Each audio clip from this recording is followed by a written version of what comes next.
was at a dinner party just a couple of weeks ago. All the guests were chic and or high-powered. The repartee was brisk throughout the lobster bisque, and the salad course completely Noel Coward. But then the conversation took an unexpected turn and headed frankly where I thought it needn't. As one by one each guest did his very level best to talk about his favorite antecedent. As their relatives had been where mine had never been, this was a topic to which I could find no entry. They spoke of duchesses and lords, barons by the hordes, favorites of several kings who'd reaped their sweet rewards, several from the Mayflower, several who'd owned fjords.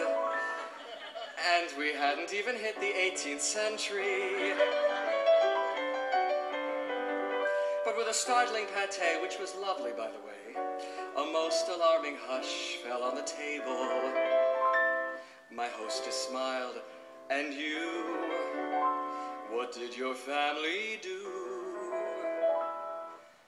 I gave the best reply which I was able, and which I swore was absolutely true.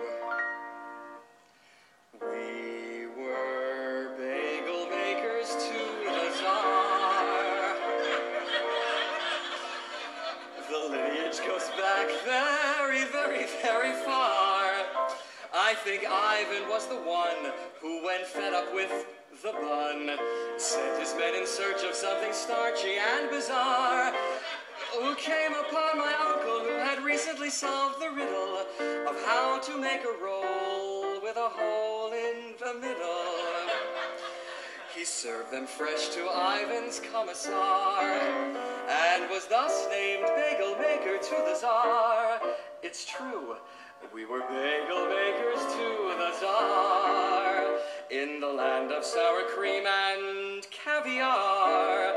Later Olga, it is said, never even tasted bread, and her mother, the Tsarina, would not get out of bed without a toasted onion with some unexpected spread, which added to her middle but did wonders for her head. Oh, the things you learn about which must remain unsaid when you're bagel maker to the Tsar. I realized in a flash that since I'd begun to speak, all earlier camaraderie was gone. Their every jaw was slack, they were taken so aback.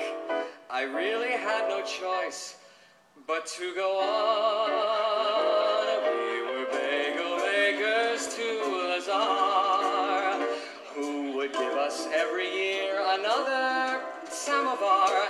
And it was Catherine the Great, that overzealous head of state, who fed some to her horse, but that of course for her was par.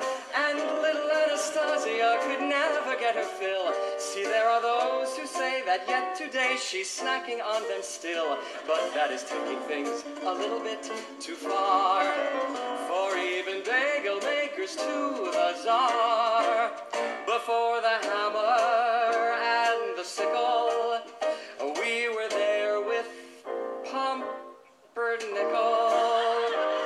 The things we did with Poppy, everyone unsuccessfully tried to copy. Everybody, we were bagel makers to the Tsar. Oh, thank you, that was wonderful. No one ever learned the secret of our scrumptious repertoire. But of course it couldn't last, for like all empires of the past, who reach their inevitable finales. For when the revolution came, we very slightly changed our name, traveled north and made a fortune in Bialy.